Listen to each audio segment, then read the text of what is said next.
Good morning. Good morning. What's going on, everybody? Welcome back to another live edition of Pro Wrestling Talk brought to you by Blitzball Champ Gaming here on the U to the Tube.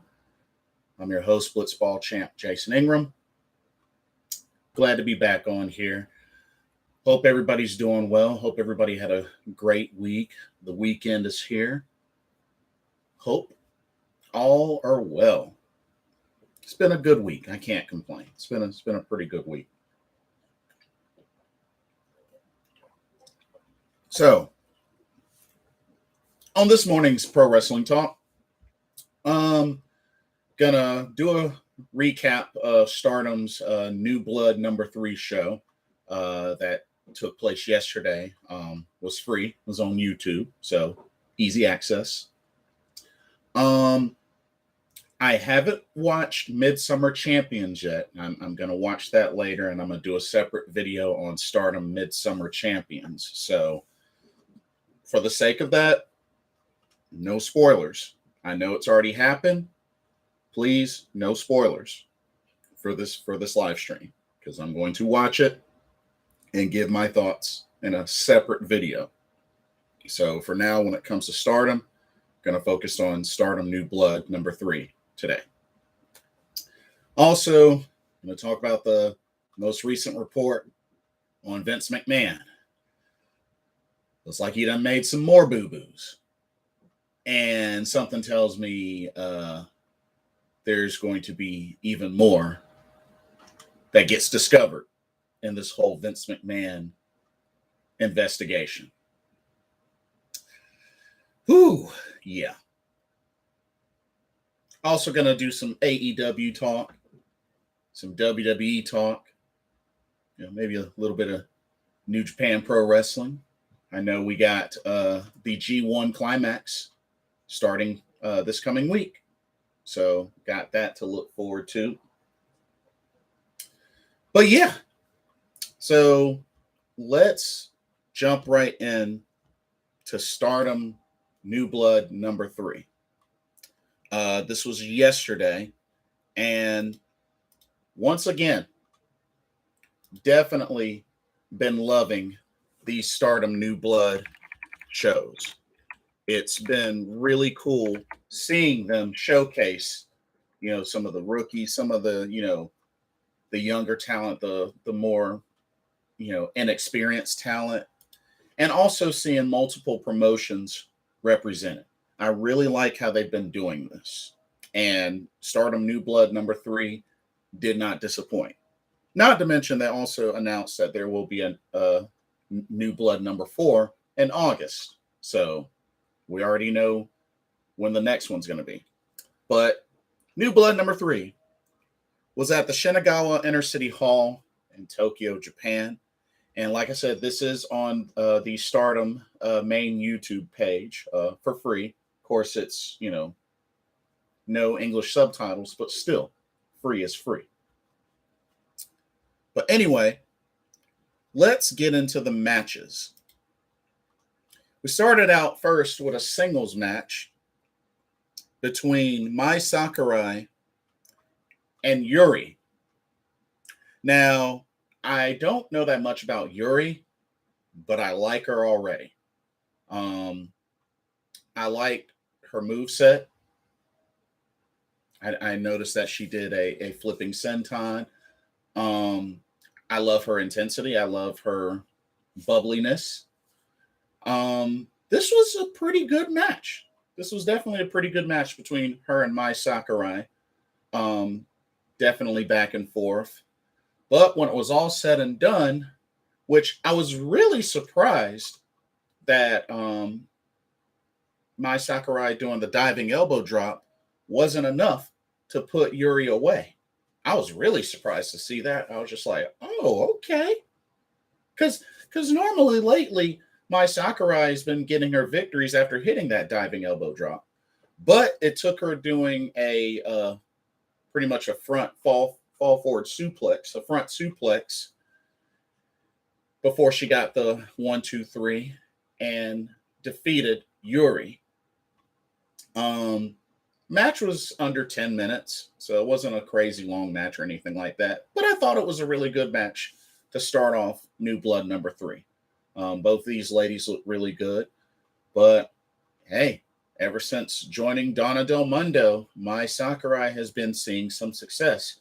And especially since being partnered up with Julia. Julia's been quite the influence on my Sakurai. I mean, and the crazy thing is, I know a lot of fans out there don't like my Sakurai. And I mean, here's the thing. Like, let's keep it real. She left Cosmic Angels to go to Donna Del Mundo. And what's been happening since going to Donna Del Mundo? She's been getting victories. Like, let's keep it real, y'all. Like, Cosmic Angels just... I mean, aside from Tam Nakano, occasionally Mina Shirakawa, occasionally Unagi Sayaka, I mean, outside of their Artist of Stardom Trios championship run, Cosmic Angels don't really get a lot of wins. At least in my opinion. Like, just from what I've seen, it just seems like they really don't get as many wins as, say, Stars or Donna Del Mundo. So I mean, her leaving them to go to Donna Del Mundo, can you blame her? I'm just saying. Can you blame her? But anyway, next matchup, we had a singles match. God's Eyes, Ami Sourei taking on Nanami, which, if I remember correctly, I think Nanami is from Gato Move Pro Wrestling. Somebody correct me if I'm wrong, but I think that's where she's from. But this was a good match. This was definitely a good match. Very hard hitting, for sure. And, Ami Sourei did her thing. And at the end, she was able to get a submission victory by way of an Argentine backbreaker, or, a variation of the torture rack, to get the submission victory over Nanami. But it was a good match. It was definitely a good match. Ami Sourei definitely showing, she's the power, the brute strength of God's Eye. So it also makes me wonder if God's Eye will eventually add a speedster. Mirai is also kind of a hard hitter as well. Ami Sourei's powerhouse. Shuri's the strong style submission specialist. MMA background. I wonder if they'll eventually add a speedster to their unit. Maybe Shuri can get Natsupoi to join God's Eye or something like that. Like, it would be pretty neat to see if they can get a speedster on their unit. But we'll see. Only time will tell. But Ami Sourei gets the victory. Next up, we had a 6-woman tag team match, which this match right here was my favorite. This match was my favorite on the card. We had stars Hanan, Momokogo, and Saya Ida taking on Just Tap Out's Tomoka Inaba, Aoi, and Misa Kagura. Let me tell you, I have really been liking Tomoka Inaba a lot lately.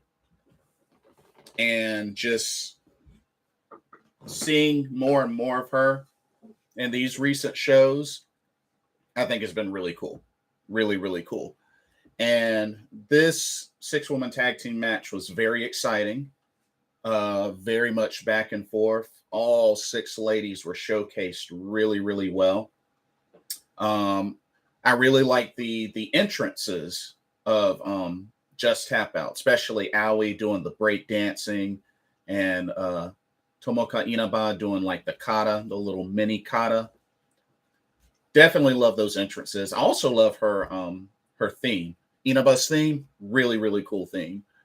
But this was a very exciting 6-woman tag team match. I know Saya Ida and Misa Kagura went back and forth with the chops and the shoulder tackles and the screams. Like, that was very entertaining. Very entertaining. But all 6 of these ladies look great. This was my favorite match of this card. But Hanan, the current Future of Stardom champion, got the victory for Stars with a backdrop kind of / Regalplex looking move over Misa Kagura for the 1-2-3. But it was definitely a phenomenal match. I know there was some talking afterwards. It looks like perhaps Aew wants a shot at the Future of Stardom championship. But if you ask me, I'm cool with that. I want a run back between Hanan and Tomoka Inaba. Because remember, their title match ended in a draw, in a time limit draw. I want a run back of that. I really want a run back of that for the title and actually get a winner. So I hope they eventually do that. I really do. I really want to see them do that. But we might be seeing Aew get a Future of Stardom title shot, maybe in the near future. We'll see. We'll see. Okay, next up, we had a hard-hitting, insane, entertaining match. This was a singles match. God's Eyes Mirai, this year's Cinderella tournament winner, taking on Prominence's Suzu Suzuki. Whoo, man. This was probably my second favorite match of the card, but these ladies just tore each other up. I mean, hard-hitting, trading submissions. Like, these ladies were trying to end each other. Like, I know that this wasn't like a hardcore match or anything like that, but you could see the intensity in this match between both ladies. Because we have to remember, Prominence has kind of been feuding with God's Eye and Donna Del Mundo. So you could definitely see that intensity. And if you ask me, Suzu Suzuki, that woman is crazy. That woman is crazy. I mean, she's all about them death matches. She's got the scars to show it. That woman is crazy. That's the kind of woman, I was telling this one friend, that's the kind of woman that if you're at a bar and you have a drink, that just because she wants to, will just walk up to you, take your drink, and just shove it in your face, glass and all, and just watch you just bleed and just laugh at you. That's how crazy that I see Suzu Suzuki. That woman's crazy. And just the attitude, the demeanor. Yeah. No wonder why death matches are what she's known for. Just saying. But this hard-hitting match ended up a time limit draw between Mirai and Suzu Suzuki. And then, of course, there was some shoving afterwards and such, some hair pulling. Julia came down to the ring. The other members of Prominence came down, including Risa Serra, which I assume Risa Serra is the leader of Prominence. Somebody correct me if I'm wrong, but I believe Risa Serra is the leader, or it could be Suzu Suzuki, but I think it's Risa Serra. But after the match with Julia and Risa Serra and Mai Sakurai came down as well, Julia actually challenged Suzu Suzuki to a hardcore match. And not only that, it looks like this is going to be a tag team hardcore match with Julia's partner being Mai Sakurai and with Suzu's partner being Risa Serra. Whoo, man. My Sakurai, I don't know if you want that. I don't know if you want that. Because I can already imagine Suzu and Risa are gonna dominate that match. You know, nothing against Julia or Mai Sakurai, but Mai Sakurai ain't ready. She ain't ready for that. Hardcore match against Prominence? No. Mai Sakurai ain't ready for that. No way. So I'm predicting when that time comes, I'm predicting Risa Sera and Suzu Suzuki are gonna destroy Julia and Mai Sakurai. And Mai Sakurai might end up being the one that's the sacrificial lamb, if you know what I mean. But, ooh, that's going to be crazy. Not sure when they're going to do that match, but that's going to be crazy. That's going to be really crazy. A hardcore match? Woo, man. Stardom is really just going all over the place, it seems.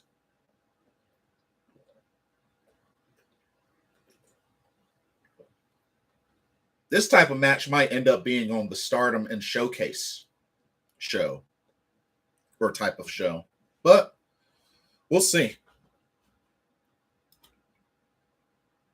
Okay, next up we had a singles match between Cosmic Angels Waka Tsukiyama and Ram Kaicho.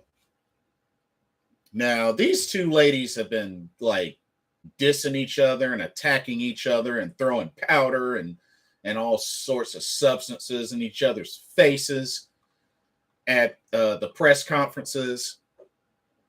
And Waka Tsukiyama decided to do her ring entrance and come to the ring and wrestle with black face paint. I saw that. I was like, what the heck is she doing? But we didn't get the upbeat, cheerful, bubbly, happy Waka Tsukiyama for this match. And, you know, for the most part, this match was back and forth. I mean, these two ladies, you know, very heated exchanges. But when it was all said and done, Ram Kaicho threw some powder in Waka's face and then hit her with a crucifix pin, 1, 2, 3. And Ram Kaicho gets the victory over Waka Tsukiyama. But I want y'all to remember something. Keep this in mind. Keep this in mind. Ram Kaicho had to cheat to win. To beat Waka Tsukiyama, she had to cheat. If it wasn't for that, Waka Tsukiyama would have won this match. Just think. Now, usually, excuse me. Sorry about that. That's my phone. Usually, Waka Tsukiyama gets beat clean, consistently. And Ram had to cheat to beat her, throwing the powder in her face and taking advantage. That says something, y'all. That says something. It makes me wonder if this is the next step, if this is another step closer to Waka finally getting her first victory in Stardom.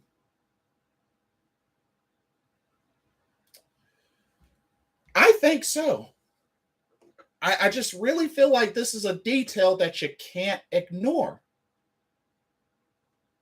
Waka did not get beat clean. Ram had to cheat. The powder in the face had to cheat to win. Which you normally don't have to do that in a match with Waka Tsukiyama. I'm telling y'all, that's got to be one step closer to Waka getting her first victory in Stardom. It's got to be. It's got to be. all those previous matches, Waka gets beat clean. And then at this show, she doesn't get beat clean. Yeah, I rest my case. Now, after this match, Waka Tsukiyama challenged Ram and Oedo Tai's Rina to a tag team match at the next New Blood show, which would be in August, New Blood number 4. So the partner for Waka is unknown. It's a partner to be named. We don't know who that partner is, but it looks like we're going to have tag team match next Stardom New Blood number 4.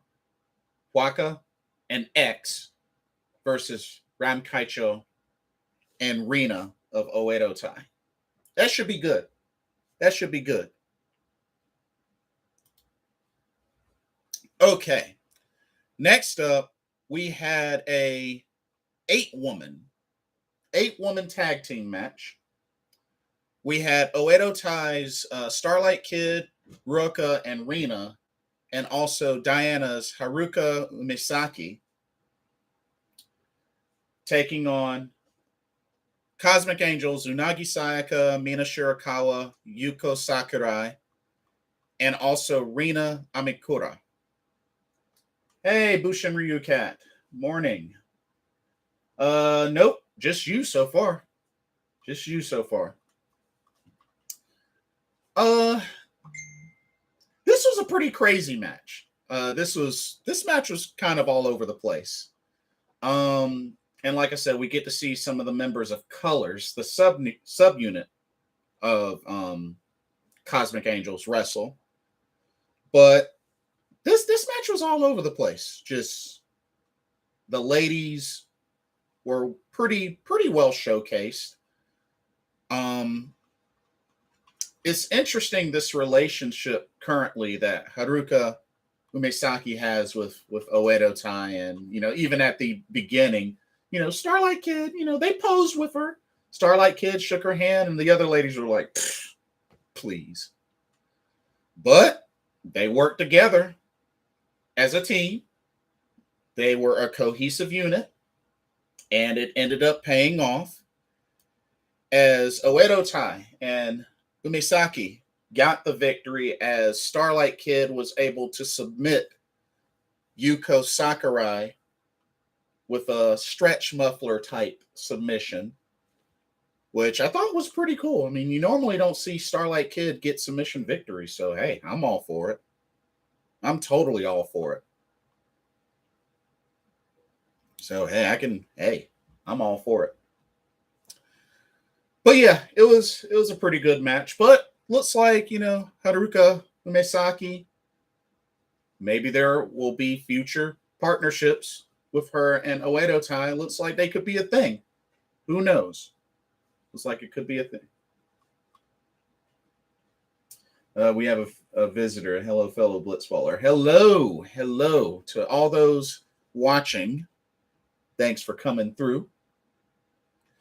And then the main event of Stardom New Blood number 3 was a singles match. Donna Del Mundo's Julia taking on Queen's Quest Miyu Amasaki. This was a good match. This was definitely a good match. Julia definitely taught her a lesson, but hey, you got to give it up for Miyu. She brought her A game in this match. And yeah, I knew she wasn't going to win, but she brought her A game in this match. And more, Miyu Amasaki has been showcased very well. And it looks like, Utami Hayashishita has been really taking her under her wing. And just, she's been there for each of her matches, cheering her on, rooting her on. Utami sees a lot in Miyu Amasaki, and I totally understand. I totally understand it.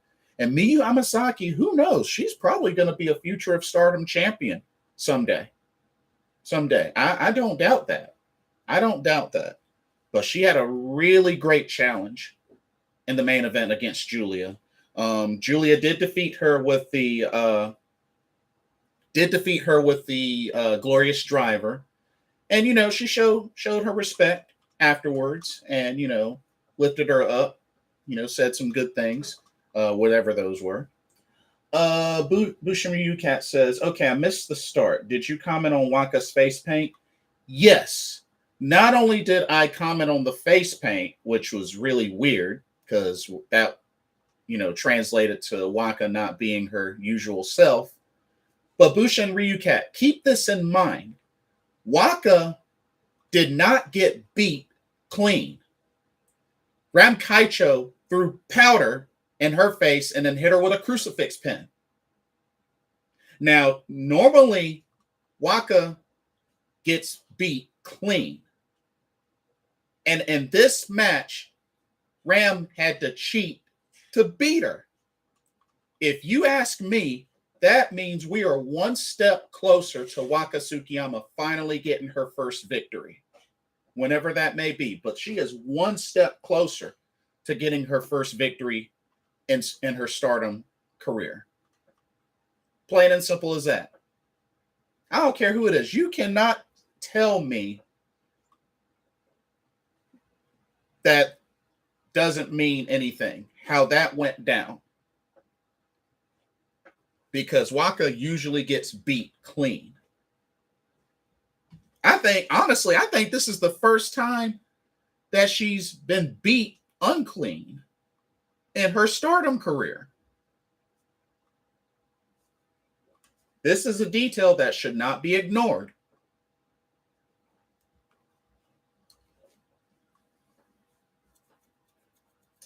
Bushin Ryu Cat says, oh yeah, Waka's WrestleMania moment coming, then the world ends.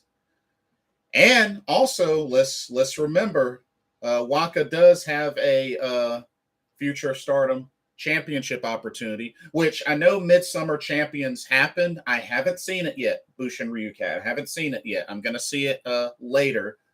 And then I'm going to do a separate video specifically for Stardom Midsummer Champions. But another New Blood show in the books. Stardom. Excellent job with these New Blood shows. I've been loving these New Blood shows. And like I said, my favorite match was the 6-woman tag, the Just Tap Out versus Stars. Favorite match of the card. Mirai versus Suzu Suzuki, my second favorite match. These New Blood shows have been excellent. And we know that we got New Blood number 4 in August. So, hey, we already know we got another New Blood show next month. Stardom's been killing it. Stardom's been killing it. And some more great news with Stardom. It has been announced that Stardom will be making appearances, via New Japan Pro Wrestling of America, as in Stardom will be wrestling in America in the future. And I cannot wait. It's finally going to happen. Now, Stardom has done like a few shows in the past before the pandemic. I think they've done shows, in New York and I think in California for a Stardom USA tour. But I am so excited that they announced their last press conference, New Japan Pro Wrestling press conference, that Stardom will have talent competing in the States. They will be doing shows in the States. And I cannot wait. I have always wanted to go. And you know what? Even if they're not, Stardom shows, if they're collaboration shows, that's fine. But I really hope they're going to do some actual Stardom, pure Stardom shows in the States. And if they come to North Carolina, great. But if they don't, I'm gonna try to be there wherever they're going. But it sounds like they're gonna do a tour. I don't think it's gonna be just one show in America or one collaboration show in America. You know what I mean? I think they're gonna be doing a tour. I really do. I think they're gonna be doing a tour. So we'll see what happens. It'll make me wonder how they're going to schedule it, But if you ask me, I think they're going to start next year. I think they're going to start next year. Bushin Ryukat says, Waka Tsukiyama is so important for Stardom. She's small, but intelligent. She speaks English like Mina Shirakawa. Yes, and I believe word is Waka, I think, spent some time in the States. I don't know if she used to live in the States or whatnot, but yeah, she speaks English. And let me drop some Stardom history, which shocked me when I found this out. Folks, did y'all know in all of Stardom's championship history, there have only been 3 American-born Stardom champions? Only 3. Can y'all name the 3 American-born Stardom champions? Out of all the international champions in Stardom, only 3 of them are American. Bushin Ryu Cat, take a shot. Which 3 American Stardom champions? There have only been 3. There's only been 3. One of them I've met.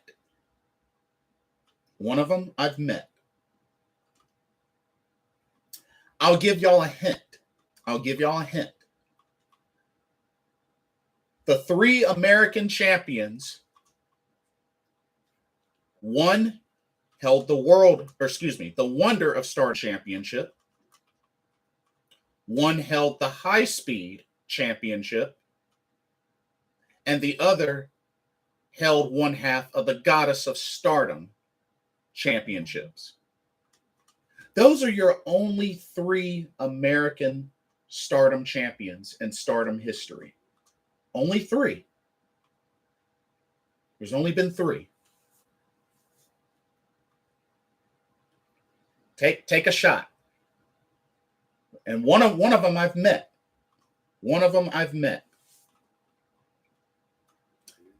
Two of them are retired.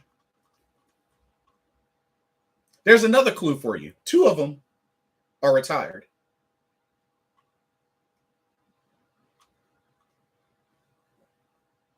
Bushin Ryu Cat says, I don't know. I only know Tony Storm and B.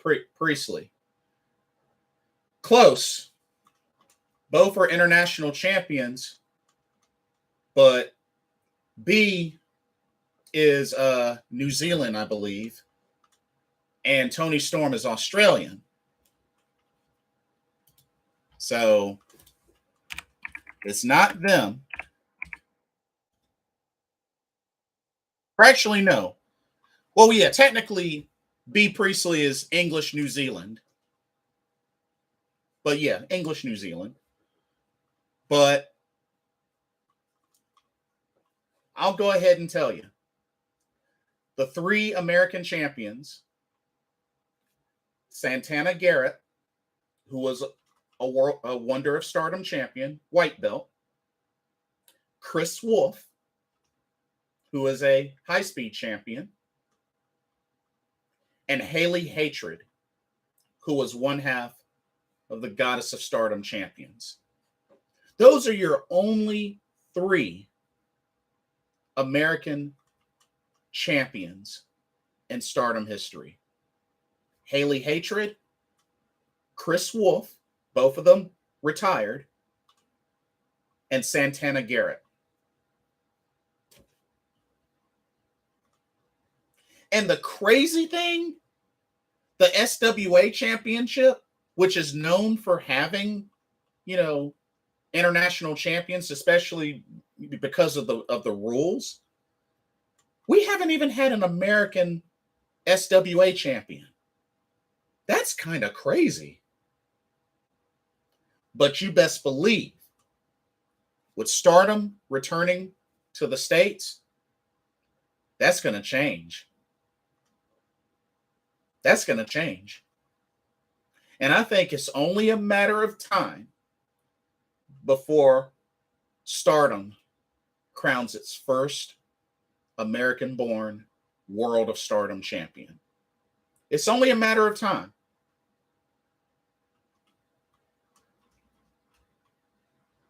It's only a matter of time before we have our first American-born Stardom World of Stardom champion.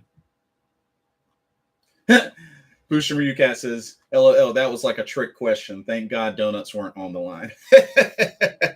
I actually had some yesterday, by the way. But that is so interesting. That Stardom has only had 3 American-born champions. That's so interesting. But I think that's going to finally change. I think that's finally going to change. Give it time. Let Stardom make their way back to the States, do some shows, do some tours. It's going to happen. And especially with Tony Khan and AEW interested in working together with Stardom, it might happen as early as next year. It might happen as early as next year.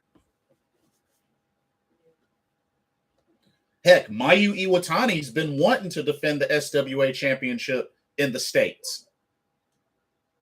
And if you ask me, I think her dropping the belt to an American is probably when it's going to happen. Give it time. Give it time.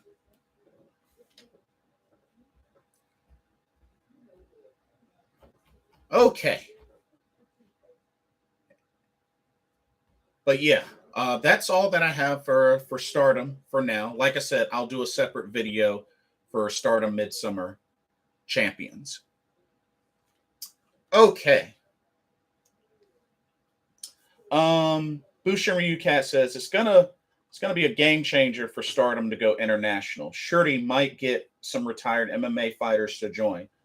Oh, bro, like if I ever get the chance to meet Shirley, oh, it's a wrap. It's a wrap. Shirley right now is my favorite Joshi wrestler. I love me some Shuri. That woman has the perfect shoulders. I love me some Shuri. She's at the top of my list. So I can't wait to see her. And like I said, this exposure for Stardom, international exposure, is really going to help. It's really going to get more eyes on Stardom because let's keep it real. World Wonder Ring Stardom has really started to establish itself as a top level women's pro wrestling promotion, especially in Japan.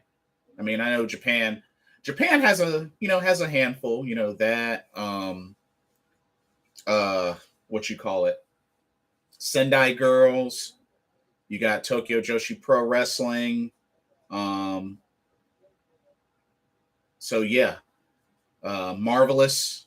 Like, I know there's a handful of women's promotions in Japan, but Stardom has really been establishing themselves as one of the top. So I hope they do get some more international eyes on there, but it's on the way. It's on the way, my friend. Okay. Let's move on to AEW. So Dynamite, well, I guess oh man, I don't know how I feel. I mean, after the whole falling out and ending of the partnership with MJF and Wardlow, that whole ending of the contract, and then now Wardlow ends up dethroning Scorpio Sky and winning the TNT championship. which was in the form of a street fight. I will say this.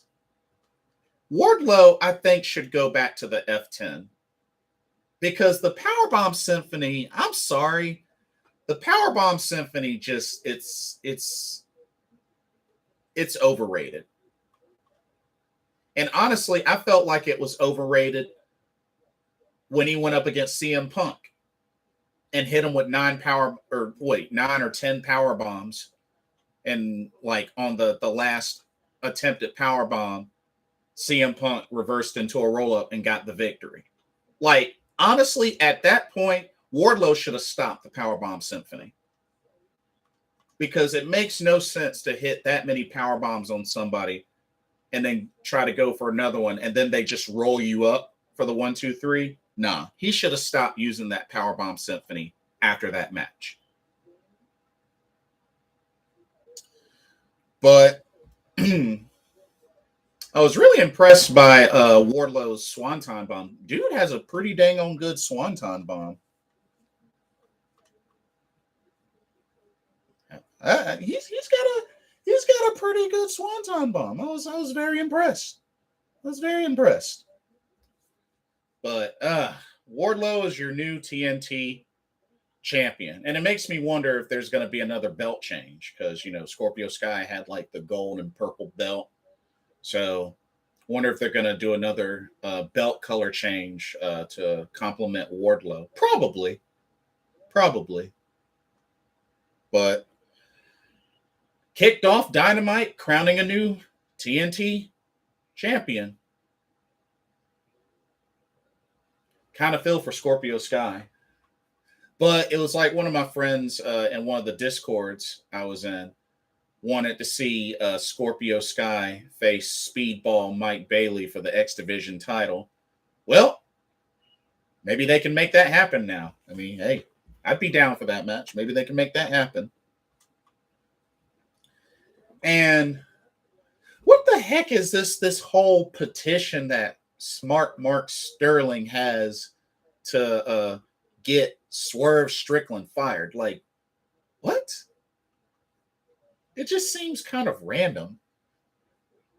Like, out of all the people, Swerve is who you want to get fired. It just, oh my God. It sounds really dumb. Sounds really, really dumb. But whatever. It sounds really dumb. So we had a promo. Christian Cage and Luchasaurus, this dark Luchasaurus. Tony Nese was eliminated by Swerve Strickland in the Battle Royal, which is true. And that's the best they could come up with to retaliate, is getting a petition together with signatures to get Swerve fired. Like, it just seems really lame. It just seems really lame and childish. And maybe it's just one of these, that's Smart Mark Sterling's gimmick.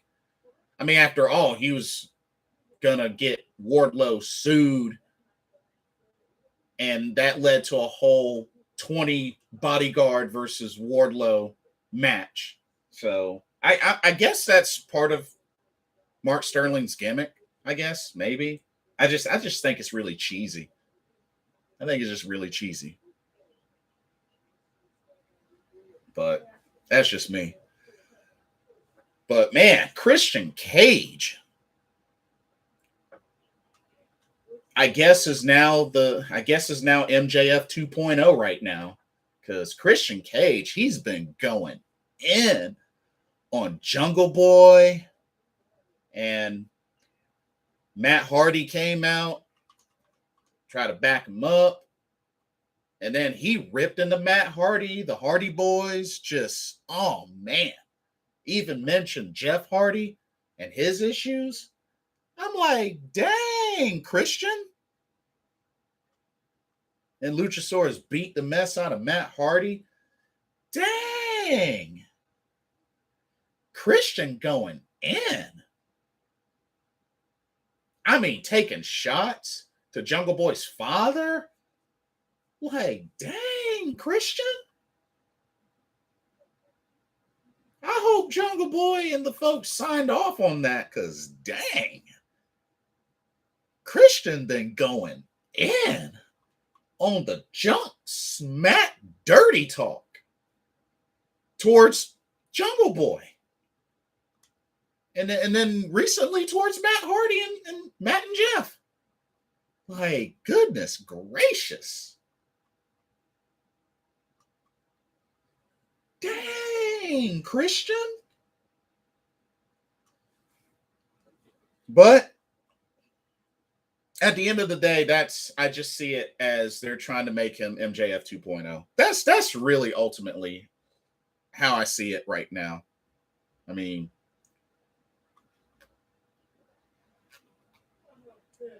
that's ultimately how I see it.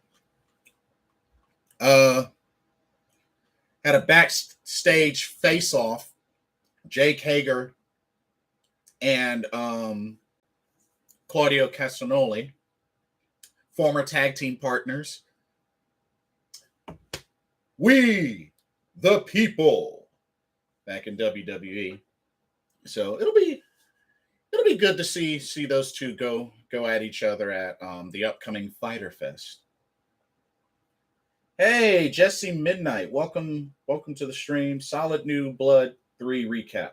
Oh, I've been loving these Stardom New Blood shows. I can't wait for number 4 in August. And oh, by the way, since you just got here, just no spoilers on Midsummer Champions, because I haven't watched it yet. I will watch it a little bit later today, but I know that's already happening in the books, so just please no spoilers. Bushin Ryukat says, I'm thinking Matt Hardy will face Luchasaurus, but it'll be the magic version of Matt. Forgotten a name. And maybe Hardy and Christian Cage will fight to control Luchasaurus. Interesting idea. I mean, it could happen, being that, Matt Hardy's, probably going to be rolling as a singles wrestler, for a good while. But I don't know. Maybe we'll see Darby Allin in the picture. Maybe Sting. I don't know. But it's going to be interesting. It's going to be really interesting what they do with Christian and Luchasaurus and now Matt Hardy. We had a really good tag team match with the Butcher and the Blade versus Swerve and Our Glory. This was definitely good. I really like how they've still managed for Keith Lee and Swerve, despite miscues, to still get back on the same page. Now, I don't know, because they did get the victory. Now, I don't know if this is just, seeds being planted for the full-on heel turn, whether it's Keith Lee or Swerve Strickland, but I think it's coming. I definitely think it's coming. Like, just the fact that there are miscues. Consistently, they have miscues in their tag team matches. I think it's only a matter of time before there's a full-on heel turn, whether it's from Keith Lee or Swerve, which I'm pretty sure it's going to be Swerve, but anything can happen. Anything can happen. After this match, we had Powerhouse and Absolute Ricky Starks come down. We had the Young Bucks come down. And it looks like this has been set up into a three-way, a triple threat tag team match for the AEW World Tag Team Championships. Jesse says Nanami is from Diana. Thank you for correcting me. I wasn't 100% sure. Thank you for letting me know. She's from Diana, as well. Okay, I didn't remember if it was got to move or whatnot, but Diana, thank you so much for the clarification.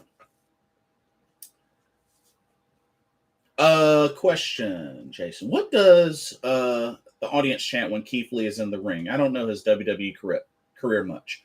Oh, bask in his glory. That's what they cheer. Oh, bask in his glory. That's what they cheer when Keith Lee is in the ring. Good question. Good question. But yeah, I am looking forward to this triple threat, which I believe they announced this for Fighter Fest. Triple threat for AEW World Tag Team titles. So definitely looking forward to that. But I still believe at some point, whether it's Keith Lee or Swerve, one is going to officially, fully go heel. It's only a matter of time.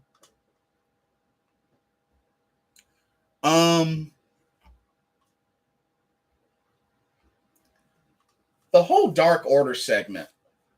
I mean, the Dark Order segment was nice. I mean, you know, we know that recently Alan Five Angels, who had wrestled with Impact just recently, and Colt Cabana is looking like he's going to be around, but more so for ROH. But, you know, there's only 6 folks in Dark Order right now, but they proclaim Dark Order's here to stay. And of course, you had QT Marshall come down and all that smack talk towards -1. Yeah, I mean, it was an all right segment. I mean, we got to see some Hangman Adam Page get involved. It was an all right segment. Just it was an all right segment.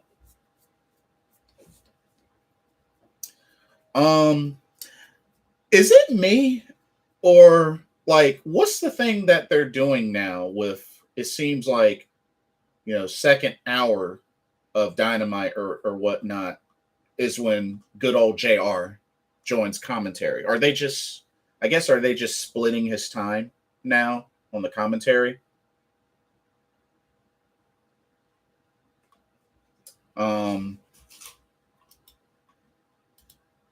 I guess they're just splitting his time. But I mean, I could be wrong. I could be wrong.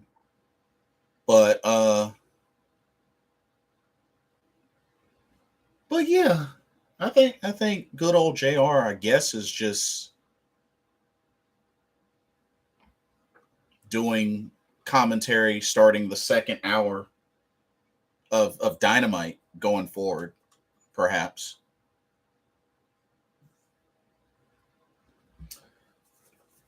Bushin Ryu Cat says about Dark Order. Wasn't July 7th also the debut date of the NWO Bash at the Beach? It was actually I can pull that up.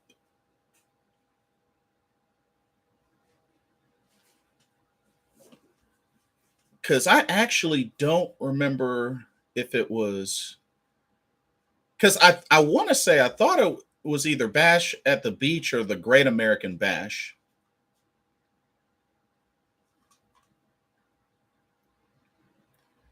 But it looked like the stirring of the pot. The stirring of the pot started at Great American Bash, but I think the full on NWO was July 7th, 96, Bash at the Beach. But I think the stirring of the pot was Great American Bash. So yes, Bushin Ryukat, you would be correct. You would be correct.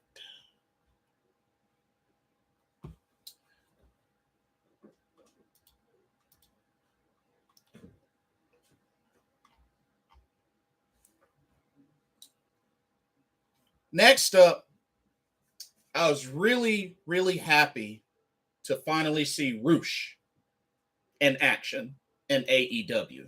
I am a big fan of Roosh. I loved his work in ROH, two-time ROH world champion. Loved his work. But here's what bothered me. Here's what bothered me. I don't like how Andrade had to interfere in this match. His match with Penta Obscuro. I don't like that. The whole taking of the mask, I mean, which is already pretty messed up, but I don't like that there was interference from Andrade. Like, Roosh is the type of star that can beat anybody without all that.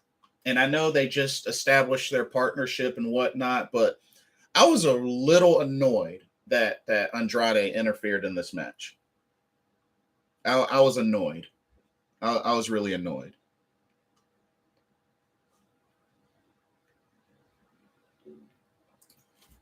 Not to mention a low blow.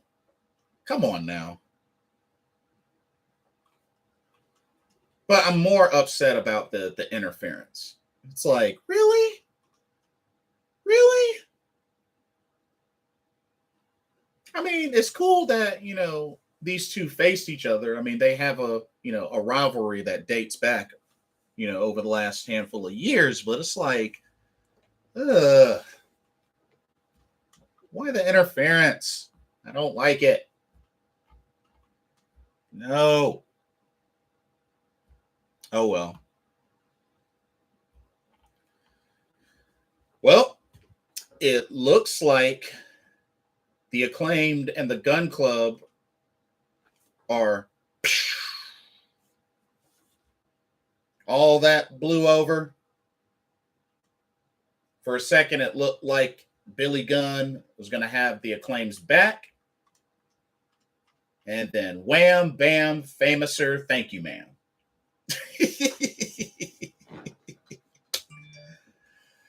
Oh, man.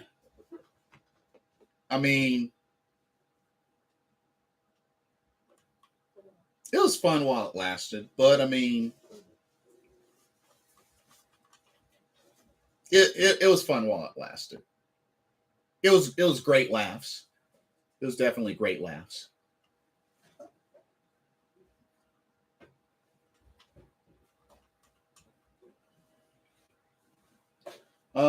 Bushin Ryukat says TK is so used to American wrestling, bad guys cheating, and he wants to push Roosh as a future champion heel. Give him time to learn the LL style, Lucha Libre style. You mean he hasn't learned it by now with Fuego del Sol and the Lucha Brothers? I mean, it's been a few years now. I mean, I get what you're saying, but they have Lucha Libre style wrestlers on their roster. So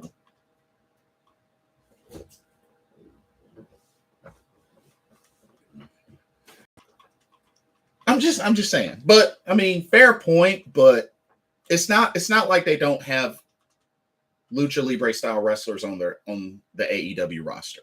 I'm just saying.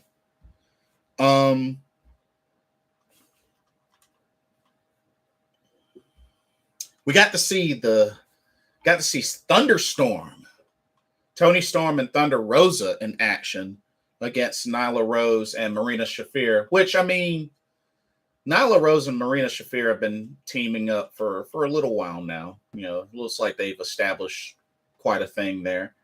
Don't know if Emi Sakura went back to Japan or whatnot, because I know they've been teaming up quite a bit, but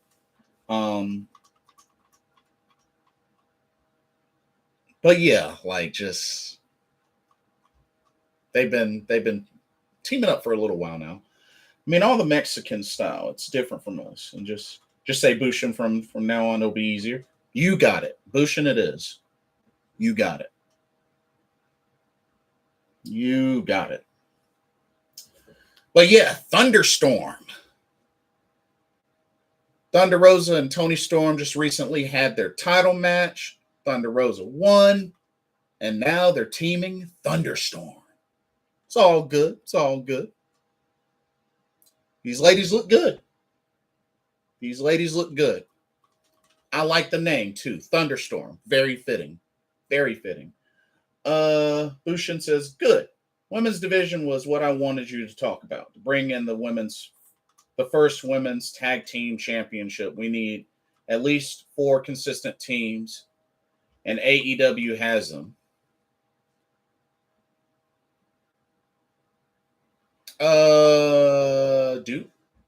Do they? I mean, Thunderstorm. Oh, let's see what you got. Thunderstorm, Rosa and Storm, Serena Deeb and Nyla Rose, Beauty and the Beast. Serena Deeb and Nyla Rose. I don't know. I don't know if that's going to happen. I think they might be sticking with Marina Shafir and Nyla Rose, but we'll see. Only because they've been teaming, quite a bit recently. I mean, I guess Chris Statlander and Athena, which honestly, those two really don't need to be teamed up. They need to be wrestling as singles. Like this whole Athena Chris Statlander combo, I don't like. I don't like that combo. Those two need to be singles wrestlers. I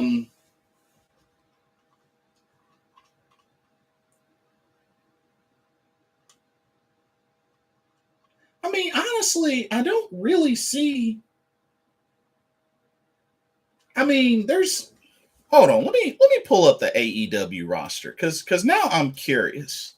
I need to see the ladies that are on here because I don't know. Because I mean, Ty J ain't a thing anymore. Ty Conti done went heel, and is I mean, I know she didn't turn on Anna Jay or anything. I know she didn't turn on Anna Jay, but it's like they haven't been a thing for a while.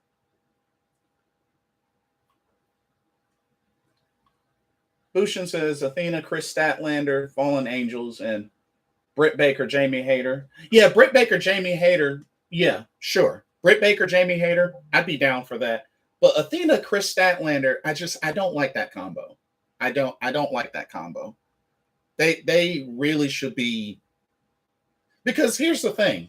Chris Statlander is not really known for just her tag team wrestling. I mean, she's been on a few tag teams, sure, but that plus factor in Athena just getting here and already she's in a tag team, I don't think that's a good combo. I mean, looking at the roster, yeah, Jamie Hayter and Britt Baker, I could say that's one. Thunderstorm, that's 2. Marina Shafir, Nyla Rose, that's 3. Perhaps when she comes back, Red Velvet and Kiera Hogan. I could see that as a 4th. Red Velvet, Kiera Hogan.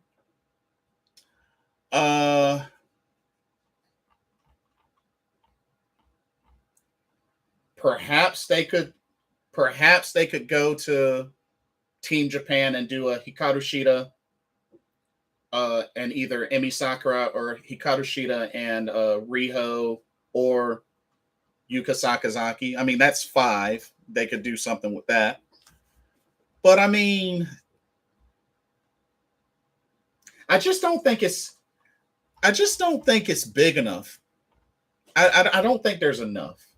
I think if we could get about 6 or 7, then I think that passes.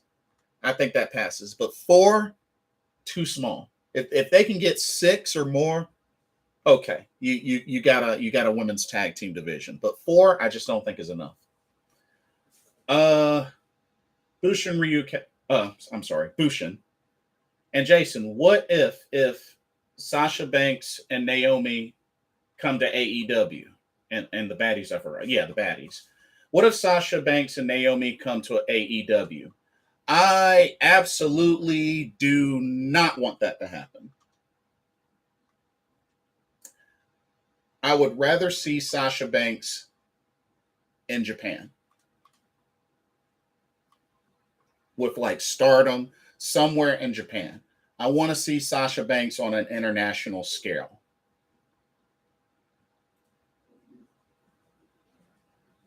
I really don't believe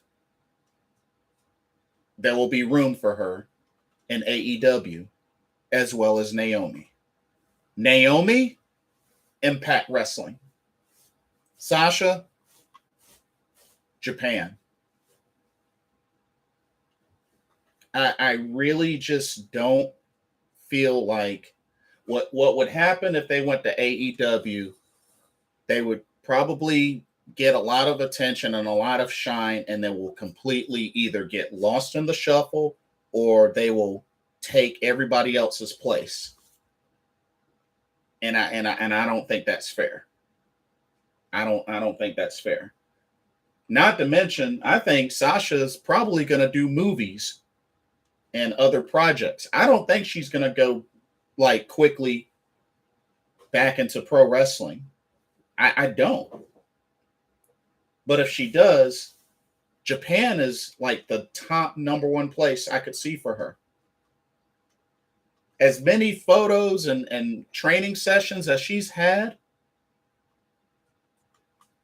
you can't tell me she wouldn't do great in Japan. She would do great in Japan. Japan for Sasha, Impact for Naomi. And the only reason why I say this, Bushin, fans as a whole, I think pro wrestling fans as a whole, and I say this because I hear a lot of it. I hear a lot of it, and I've been guilty of this before. I've been guilty of this before.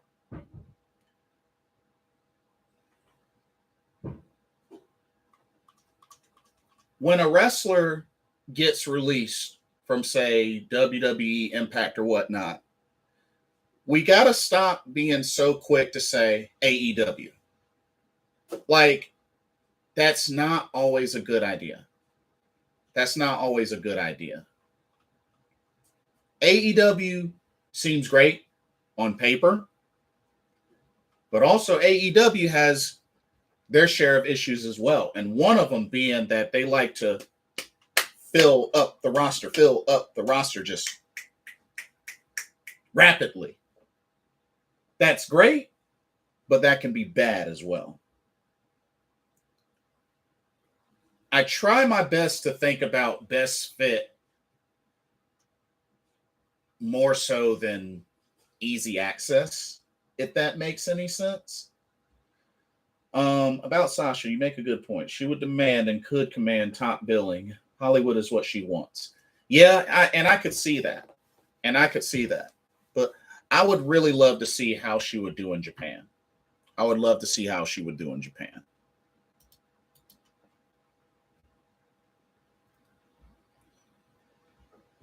Let's see. Oh, yeah. There's a booking of Wheeler Yuta defending the ROH Pure Championship against Daniel Garcia. That should be really good. When the time comes, that should really be good. We know that we're gonna get the Briscoes versus FTR 2 at Death Before Dishonor, so that should be really good. We had the interim World Championship match. Jon Moxley, Brody King. I enjoyed this match. I love Brody King. Dude is a beast. Whether he's using power or agility, Brody King's a beast. And it was definitely hard-hitting, back-and-forth match. The finish, I wasn't a fan of. And the only reason why I wasn't a fan of the finish was due to ring positioning.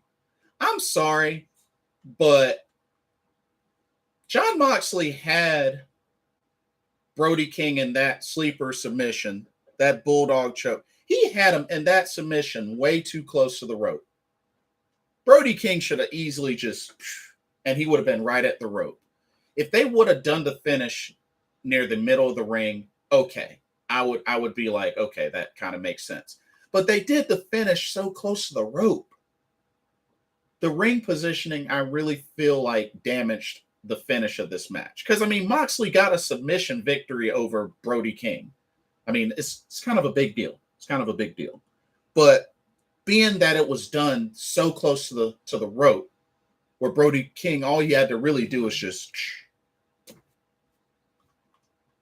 That bothered me. That bothered me a little bit. So, wasn't really a fan of the finish. Great match, was not a fan of the finish. Wasn't a fan of the finish. But for the most part, Dynamite was all right. For the most part, Dynamite did their thing. Rampage had an excellent match between Eddie Kingston and Konosuke Takeshita. Oh, man. Honestly, that should have been the main event. That should have been the main event. But still, first match was a great match. Rampage was also the show of betrayals, and there were two. Despite winning their tag team match, Serena Deeb turns on Mercedes Martinez. And Jonathan Gresham ended up turning on Lee Moriarty and siding with Tully Blanchard and the Gates of Agony. What's the matter, Jonathan Gresham? Are you all bitter and butthurt because Lee Moriarty challenged you for your ROH World Championship?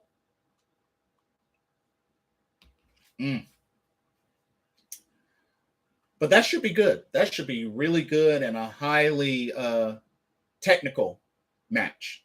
Lee Moriarty, Jonathan Gresham. That's going to be exciting. That's going to be really exciting. I can't wait for that. That's going to be exciting. And with the Orange Cassidy victory over Tony Nese, which was a really great match. It was the main event. Danhausen got involved. But it was a great match. Tony Nese really hit Orange Cassidy with like everything. Everything. But Orange Cassidy was able to get the victory after an orange punch. After Danhausen thwarted Smart Mark's plans. So therefore, Orange Cassidy does not have to sign the petition to get Swerve Strickland fired. But I have to say, Rampage was pretty solid, especially with those two matches, especially Kingston and Takeshita. That was a solid match. That was a really solid match. And it seems that Konosuke Takeshita has become quite a fan favorite during his U.S. excursion. Hey, I dig it. He was also recently wrestling on for DPW as well. Konosuke has been very busy.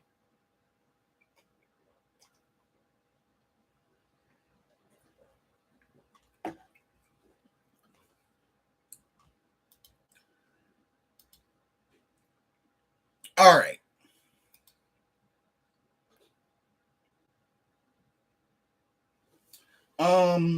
Bushin says Rampage, except from the Gresham turn, was a fun single show. But what's the Gresham turn? Yeah, I mean, I guess it kind of explained it in the backstage post-match promo where Jonathan Gresham, Tully Blanchard talked. Gresham wanted to get back in. Tully was the man to do it. Bam. Wasn't really expecting it. Wasn't really a whole lot to it. But hey, who knows? Maybe this will lead to the rebuilding of the foundation. I mean, after all, Gresham's a heel now. Jay Lethal is a heel now. They could turn that into the rebirth of the foundation.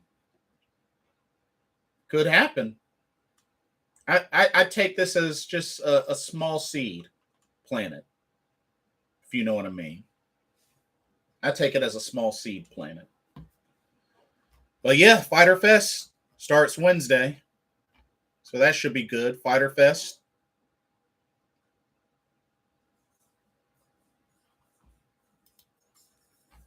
The Blanchard Foundation.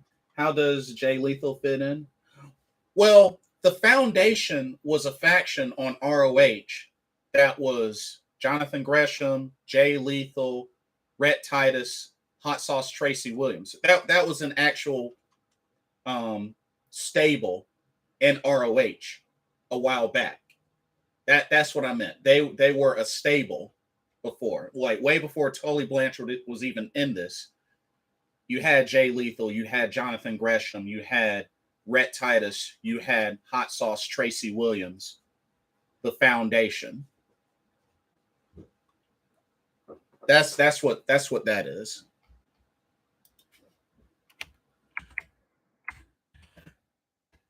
And you have to also remember in ROH, Jay Lethal and Jonathan Gresham were also tag champs.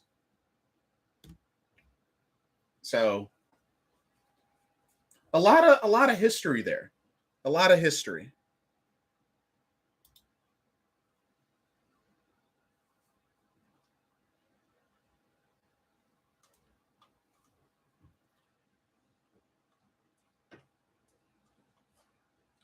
So yeah, that's the background on the Foundation.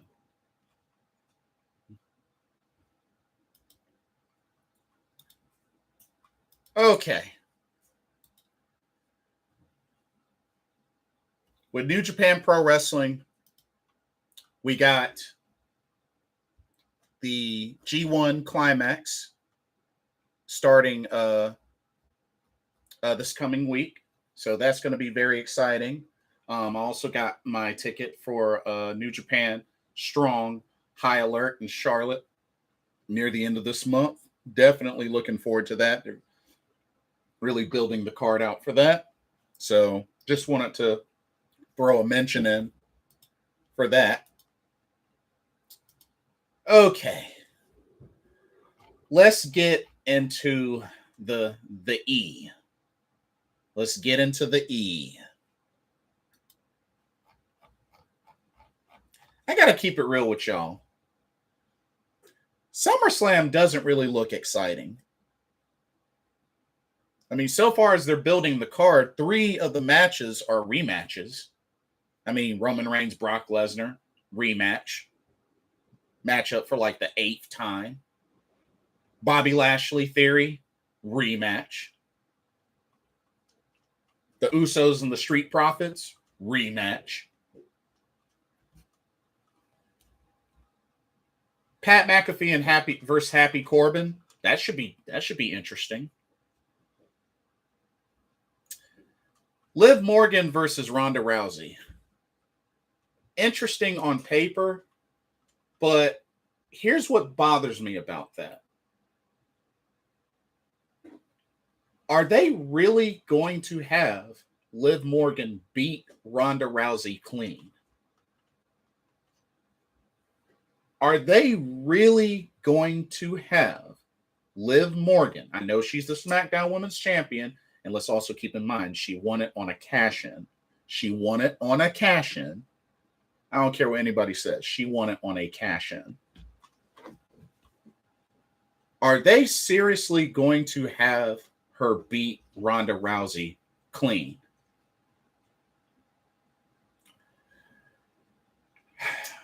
Honestly, I have a hard time believing that. I have a hard time believing that.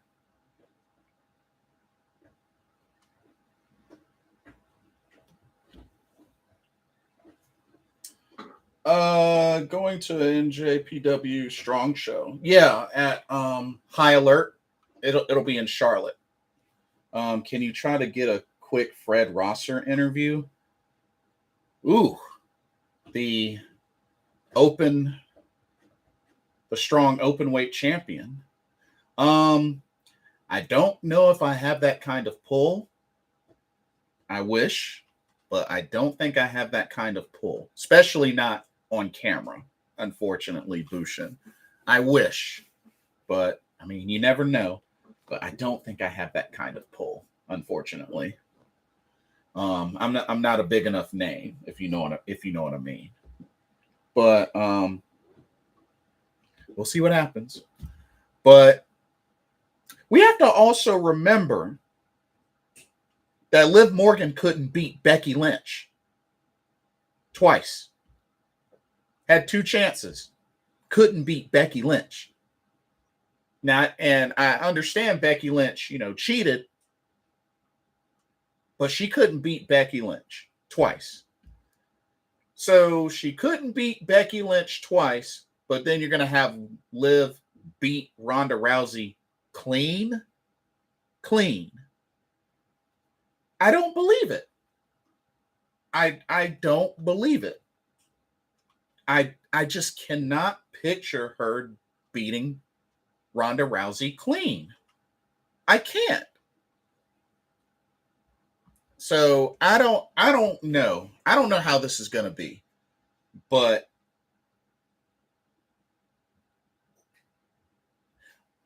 I just have a hard time believing that WWE is going to book Liv Morgan like a champion.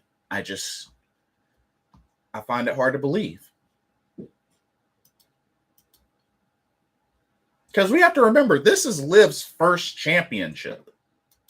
This is her first WWE championship.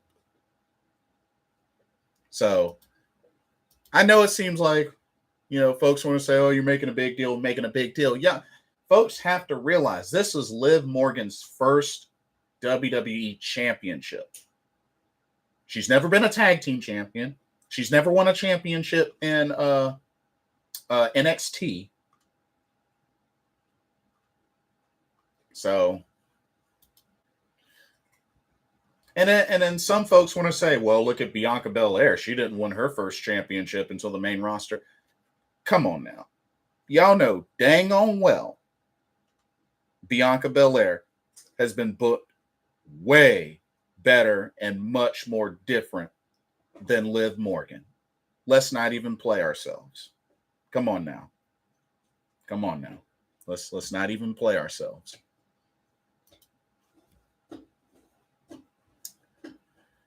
Anyway,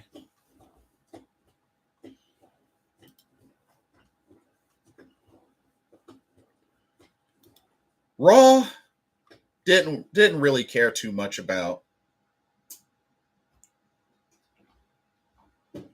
Judgment Day. Honestly, Judgment Day just doesn't look the same. And they just don't really look like much of a threat. I know Rhea Ripley was out injured, but just, I don't know, Finn Balor, Damian Priest, compared to when Edge had something going with this group, Judgment Day just doesn't feel the same. It doesn't.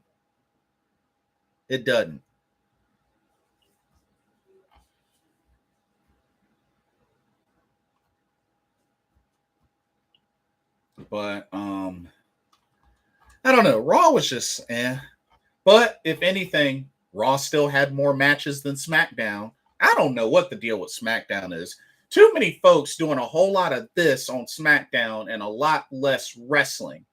I feel bad for folks that attend SmackDown Live. I mean, I understand they may do some main event matches, but when they get to SmackDown and they only end up getting 3 matches, I feel like that's robbing the fans.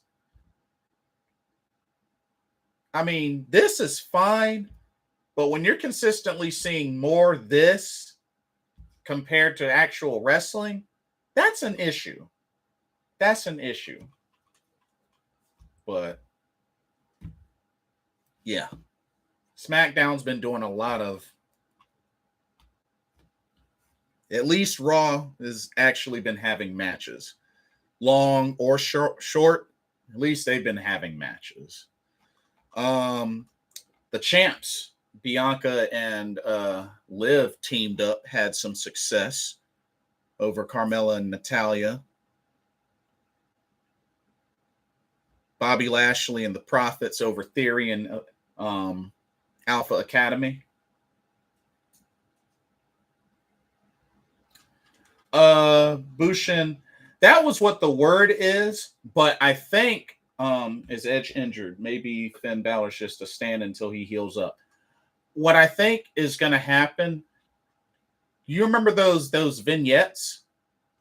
I think that's going to be Edge's return.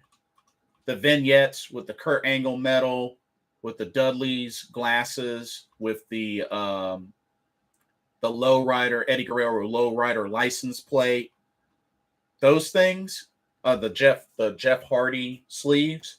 I think that's Edge making a big return. I think it's only a matter of time before he makes a big return, and maybe he will feud with Judgment Day then. But if anything, he might be injured. I don't know if this was just how they wrote him off, but with those vignettes, I think he's about to return. So just keep an eye out for it, but I think he's about to return. The Becky Lynch Asuka match, no holds barred, was definitely really good. Asuka's been in a lot of main event matches on Raw since returning from injury. It was definitely great, but Becky Lynch did get the victory, and it makes me wonder what they're going to do with Becky Lynch and Asuka now. Maybe does this kind of put a halt on their rivalry for now? You know, maybe they take Asuka in a different direction, Becky Lynch in a different direction. We'll see. But I feel like they've been feuding back and forth, and maybe this kind of seals it for now. We'll see. But they had a great no holds barred match. I liked it. I definitely liked it. And, you know, I'm always cool with the ladies being in the main event. I'm cool with that. NXT 2.0.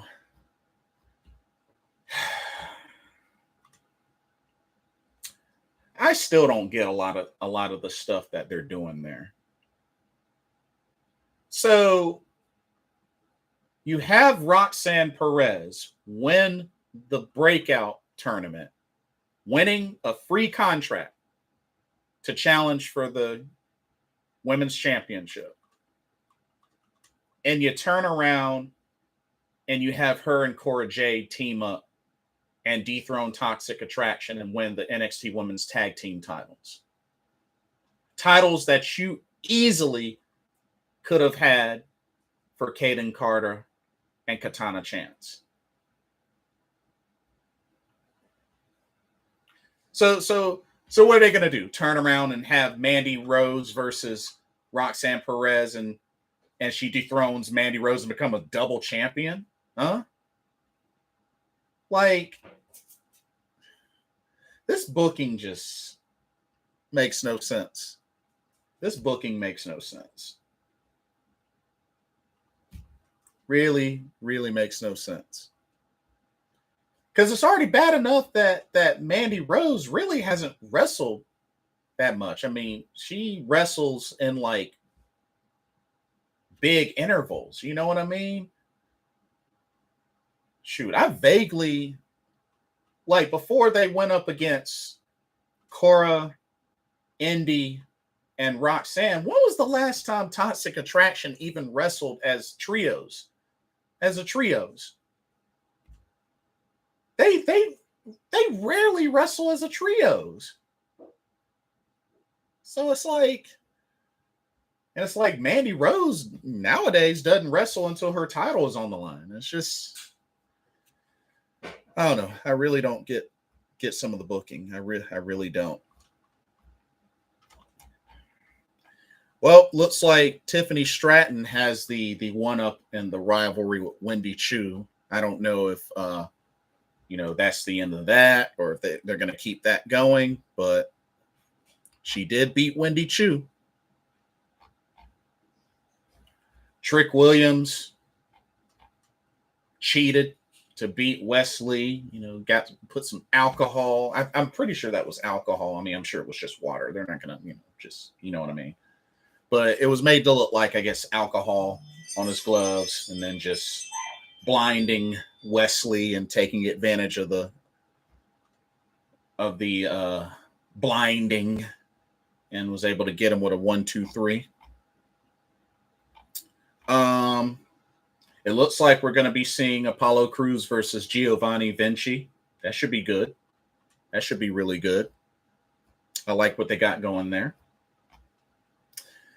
Carmelo Hayes and Grayson Waller had a really good NXT North American Championship match. Was definitely liking that. It was good. It was good.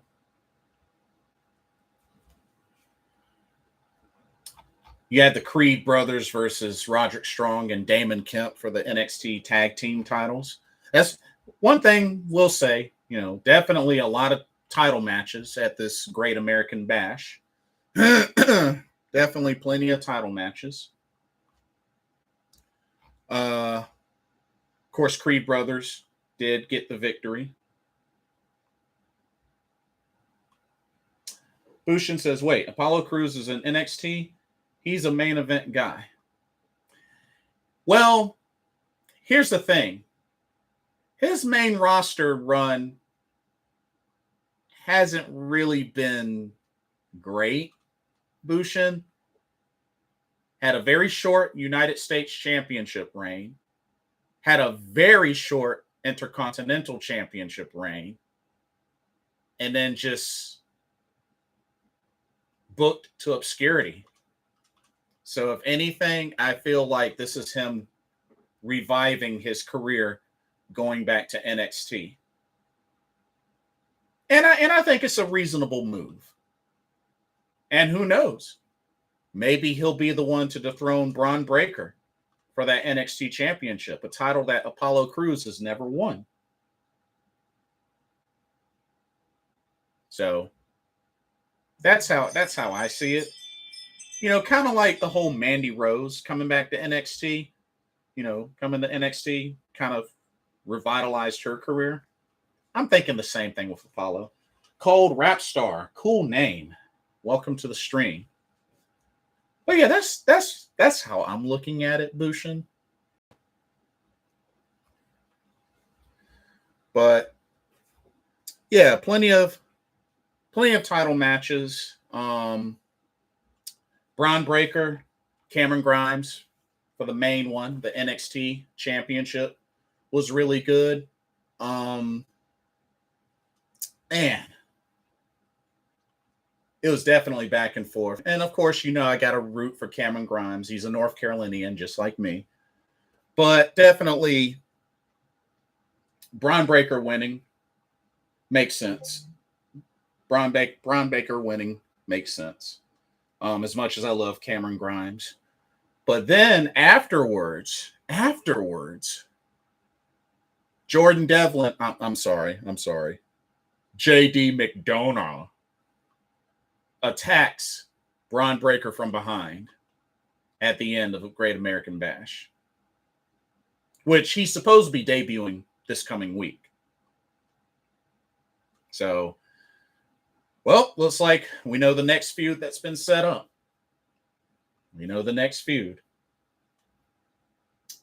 Bushin says, guys like Apollo Crews and Lio Rush I love. They break out of the racial stereotype and can go all directions. Push these guys.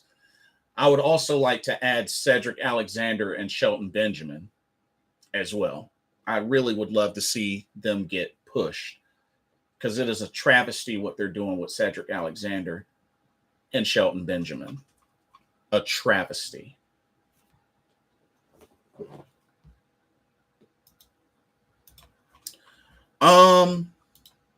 The main thing with NXT UK was I was really happy to see Team Japan in action as Sakurai and Mako Satomura wrestled and defeated Zaya Brookside and Eliza Alexander.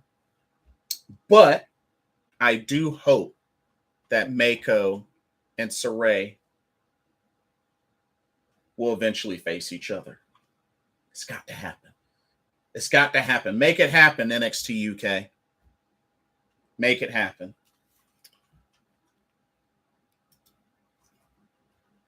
SmackDown. SmackDown was trash. Trash.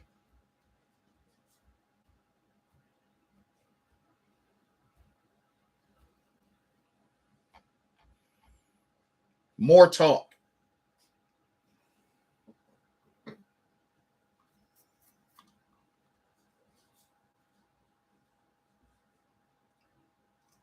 More talk.